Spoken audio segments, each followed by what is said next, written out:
Hi, today is September 8th, I believe, 2019, and I want to talk about um,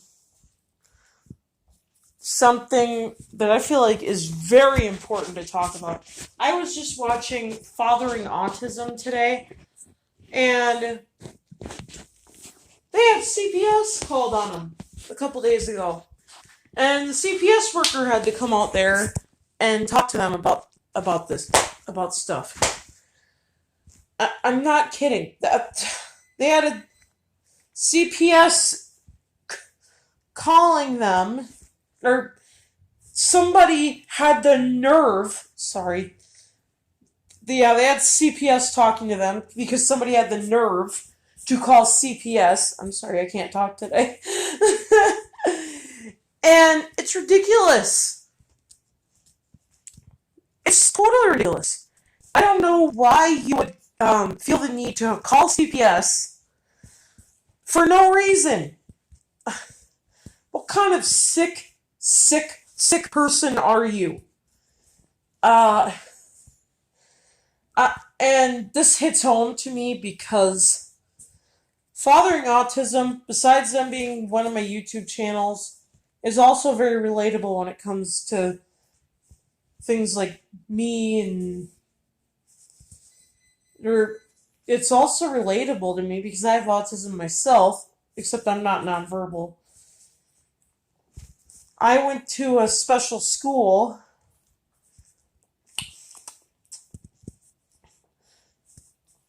and what happened was it was just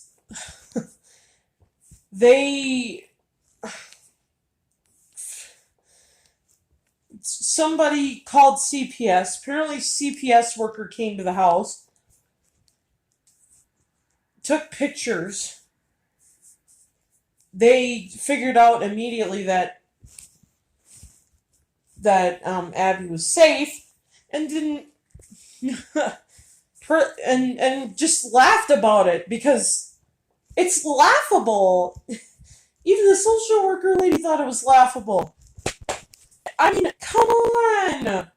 Really? You're gonna call CPS on a family for absolutely no reason whatsoever other than you think that there's something mean going on or something bad going on. I just don't get, or you're using her for money or whatever. I don't think that's right.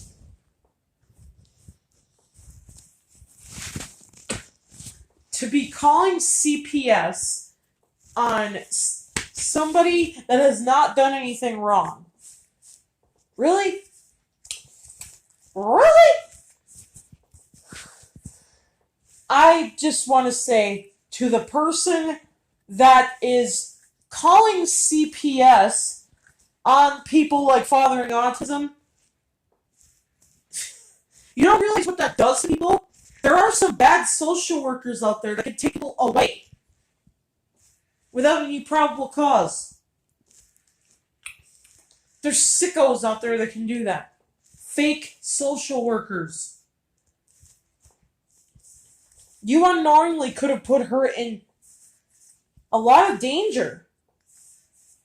You could have had her taken away.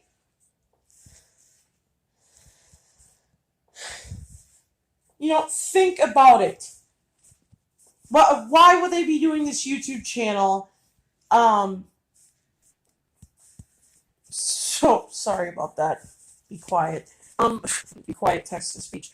Why would you be calling on parents that are doing everything they can to take care of their daughter? They bought a new house just for their daughter, just so she could live at home, and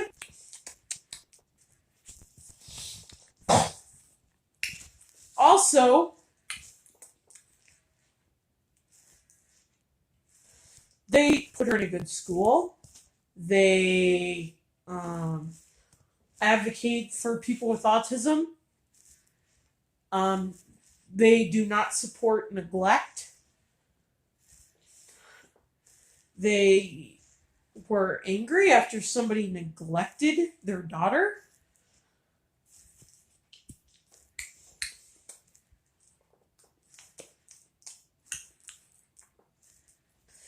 I think that's really dumb, if you ask me, that you could think of CPS for no reason other than your own sick amusement.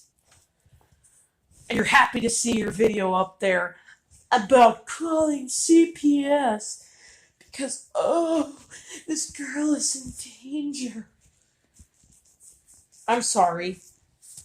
Get it through your thick little head. You are very sick-minded. Not any of you guys, not any of my current subscribers. I'm talking about the person that called CPS on fathering autism in their family. I really think that that's wrong and stupid and so many else. Let's talk about that. CPS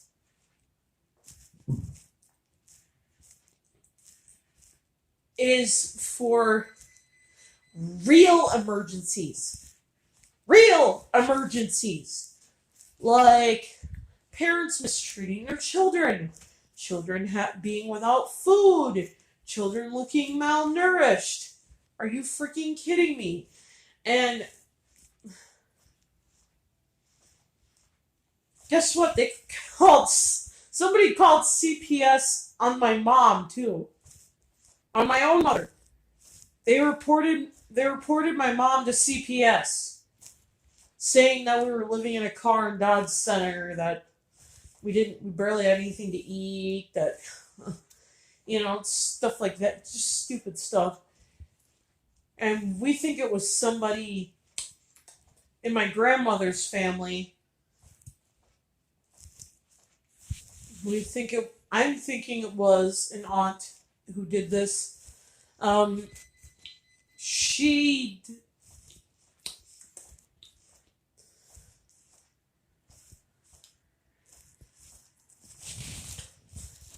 I really think that that's sick. But the only good thing that came out of that is we got help. We got a lot of help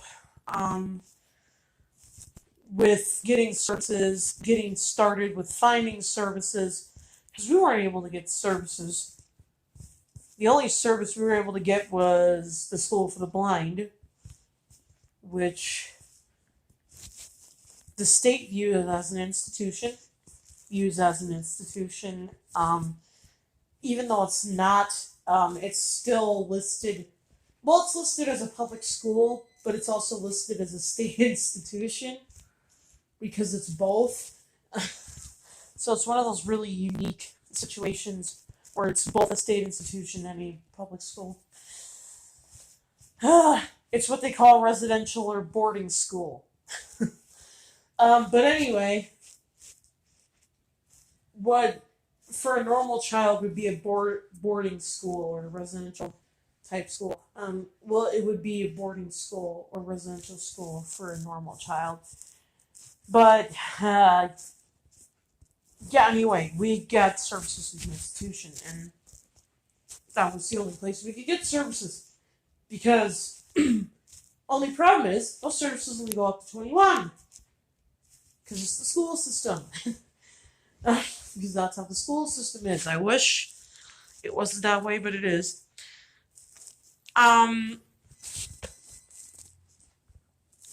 They wanted me to be moved out in the community. And I wanted to be in the community, but I was not able to tell people that yet.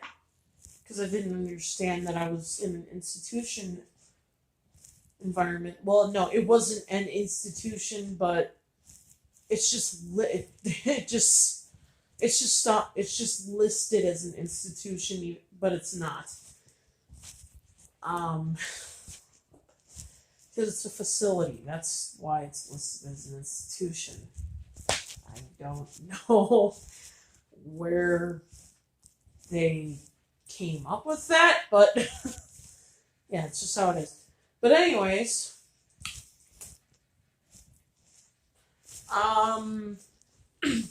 so basically I was there at the school.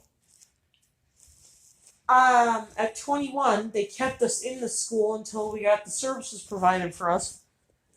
My grandma's family, I have a feeling they did this. They manipulated the school into believing them about believing their false claims about my mother, and that's just it. That's just stupid. They believed the false claims made about my mother and tried to get me to spend all my money, and because they didn't trust my mother with it. I think that's stupid. And then SSI mistreated my sister and I. I've had us being mistreated by my grandma's relatives, her sister, her brother, relatives, her sister, her brother, my aunt and uncle, aunts, uncles on that side of the family mistreating me. I've had, and now they're afraid to talk to me because they know that I'm not gonna believe their bull crap, and they know that I'm not going to let them get away with their crap, and that I know how to report it if they ever try to come near me again. I know how to report it. I know how to let somebody know that, hey, this person is not supposed to be here. Get them out of here. And I didn't know that when I was in boarding school, but I mean, I did after my mom taught that to me actually, so I did know how to do that, but I didn't really know it very well when I was in boarding school because they never taught me that. They always just believed them and tried to make me believe it. And I had to tell them that my mom was hitting me because that's what they wanted to hear.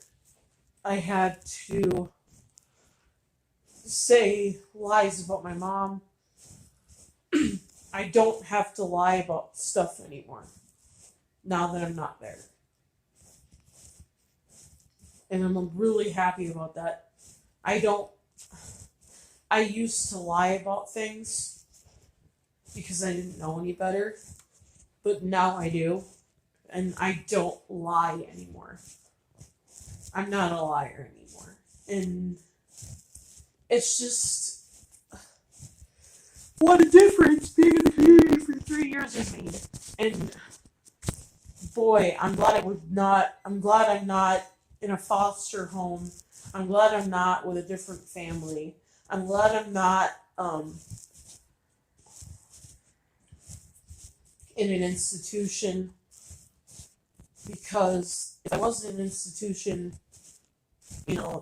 I would have been in great danger. Well, not great danger, but I would have been put in danger because the fact that the services I need are based in the community and I don't do well in institutional settings or have violent behaviors. I'd be put in danger of being restrained and that kind of stuff because I have violent behaviors if I have to stay in an institution for any length of time. So that's, unless I'm exploring it, like taking a tour of it, having to stay overnight as part of a tour, I'm okay with that. But if I have to stay there, and be committed there, then I would not do very well. I'd understand if it was work, because then I know I'd be going home. So that's where, and I'd want to perform there. Honestly, I would set foot in an institution, as a performer, going to perform for people that live there. But I wouldn't want to live there myself, because that would cause me to have violent behaviors. And that's why I'm glad that now I live in the community. Things are getting a lot better with my community living arrangements, and I'm getting different staff now in the house. Or we're getting different staff now in the house. People that care about me, that are willing to take care of me, and I'm very happy with that because it's just I'm very happy with that because I couldn't ask for anything better, to be honest with you, than having somebody that was willing to take care of me. The guy that's here now is one of the guys that's giving me issues, but that's one of the only ones that stayed on that has been giving me issues. Other than that, I've not had any issue. But my blood is just boiling right now for that family. I would say anybody in the comments, please go and subscribe to Fathering Autism and show your support for that family. Because I really think they need it. I know it's been taken care of and it's been a couple days since it happened, but also show support for their area as they're going through a hurricane. They had a hurricane come through. I would show support for stuff like that, and please send prayers their way. And just some please try to send supportive comments. I could do my voice input in membership, because I don't have the money to do that, and even if I did have the money, I don't do paid memberships for channels, and I'm not really into doing that because I mean, I understand it's supportive to a channel, but I just don't see any reason to do a paid membership. I see a reason to subscribe to a channel and support them that way, but I just don't like paid memberships and stuff like that. So anyway, just send them your love and support and prayers, and send that area of Florida your love and support and prayers, because they just went through a hurricane and they have to clean up. And I'm sure they're probably still going through it now, but I'm not sure. Well, no, I'm not really sure if they're going through it now still or not, but it's just make sure you send prayers and good thoughts their way. And other than that, I will talk to you guys later.